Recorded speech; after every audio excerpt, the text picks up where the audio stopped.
le aprecio mucho en este caso a quien fungió como actor, al ombudsperson Raúl Israel Hernández Cruz, el que tome la llamada de este reportero. ¿Cómo estás, Raúl? Gusto en saludarte, muy buen día. ¿Qué tal, Teodoro? Muy buenos días a ti y a tu distinguida audiencia. Bueno, sin lugar a dudas, esta resolución de la Corte convalida la importancia y el factor de custodio constitucional que tiene la comisión que tú presides. Pero vuelvo a insistir, y ese, aunque sea reiterativo, ¿qué alcances jurídicos tiene la resolución que ayer toma la Corte, el máximo órgano judicial de este país? Te escuchamos. Sí, Teodoro, mira, yo creo que hay que distinguir los efectos de esta importantísima e inédita decisión en dos aspectos. Uno, para el caso en específico, en qué consiste la invalidez que se decretó del paquete fiscal de 2020, y el otro aspecto, el otro rubro es en lo subsecuente, cuál es la trascendencia, el impacto que tiene. Por cuanto a lo primero, la declaratoria de invalidez lo que hace es expulsar del ordenamiento jurídico el paquete fiscal 2020, que pierda su vigencia a partir de que se notifique la sentencia, es decir, hasta estos días, ¿no? Esto puede suceder el día de hoy, mañana. Y lo que hace también la sentencia, uno de sus efectos, pues naturalmente para no dejar ese vacío legislativo, es que se revivan las disposiciones del paquete fiscal de 2019. Eso es básicamente en el caso en específico lo que está sucediendo.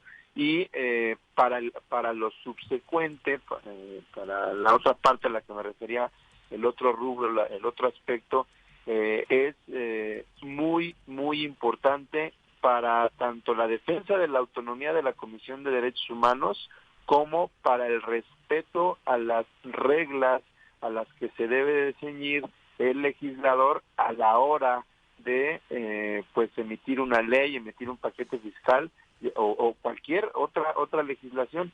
Se acaba con esta decisión de la Corte el llamado, el comúnmente conocido reloj legislativo, que pues tanto se ha criticado, ¿no? Porque como lo dijo la Corte, pues prácticamente en esencia consiste en defraudar la ley, la Constitución, que es la que prevé de una manera muy clara cuándo inician los periodos y cuándo terminan, y la posibilidad, sí, fuera de periodo ordinario, de convocar a periodos extraordinarios, pero no se vale eso de que se detiene el reloj legislativo para dejar en estado de incertidumbre, ¿no? Porque esto lo que genera es eso, inseguridad jurídica.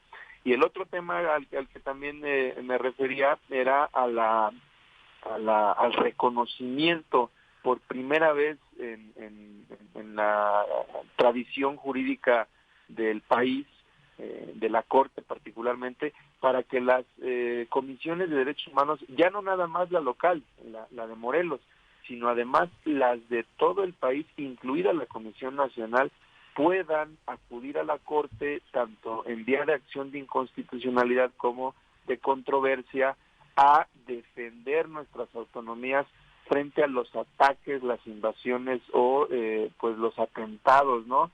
Que muchas veces los poderes a quienes vigilamos pues cometen.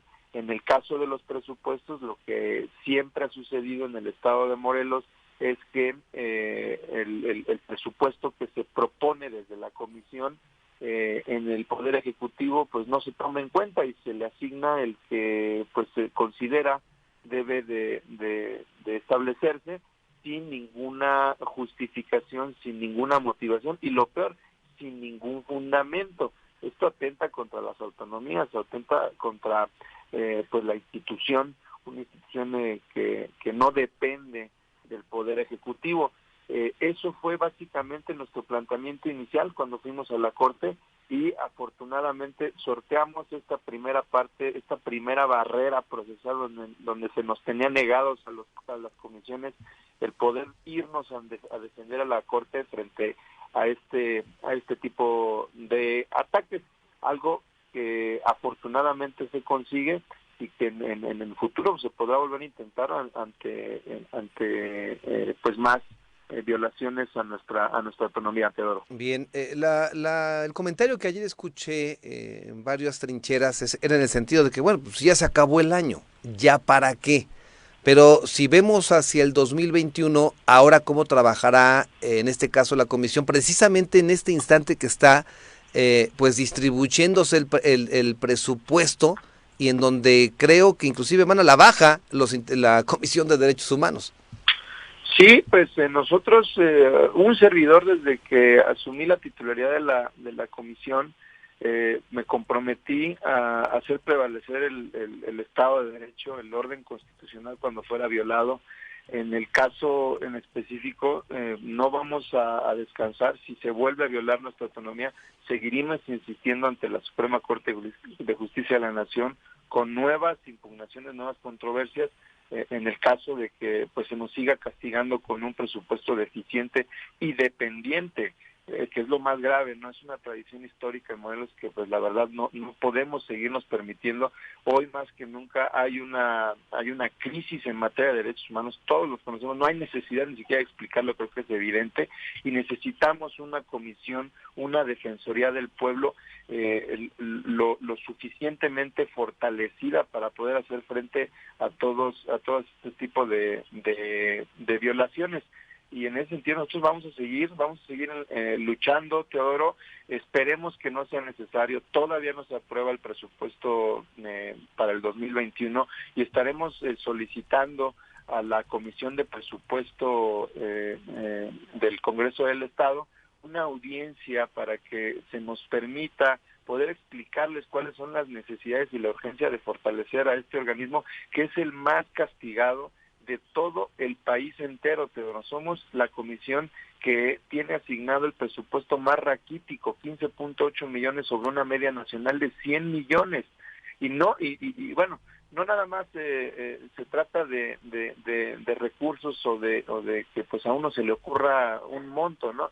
No tenemos integrada la nómina, no tenemos homologados los ingresos, los salarios de los trabajadores de la comisión al tabulador del Poder Ejecutivo.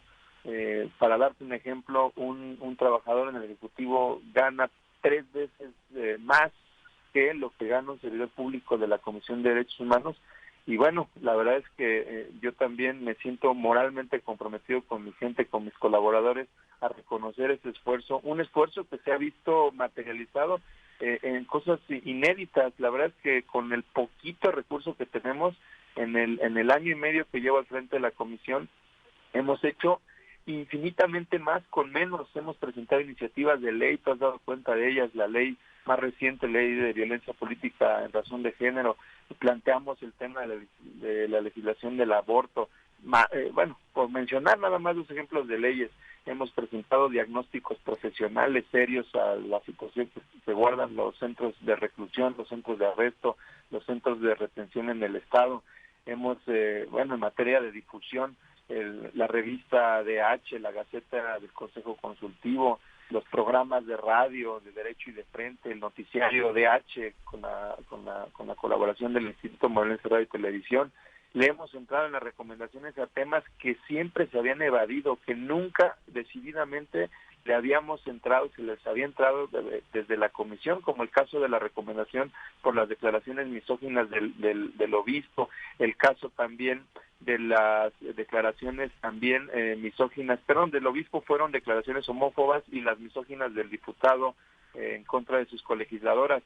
Temas que siempre se habían rehusado a entrarle. Hemos hecho impugnaciones, esta que se acaba de resolver por la Corte en contra del presupuesto, pero también está pendiente la impugnación que hicimos por la reforma a lo que debe de entenderse por 2/3 partes, lo de lo llamado de los 13 votos, y la impugnación de la ley de videovigilancia, que también está pendiente de resolverse en la Corte por violaciones a los derechos de privacidad e intimidad de las personas. En fin, puedo seguir dando cuenta de todo lo que se ha hecho, insisto, aprovechando los recursos, racionalizándolos y haciéndolos pues, lo más eficientes que se pueda, ¿no?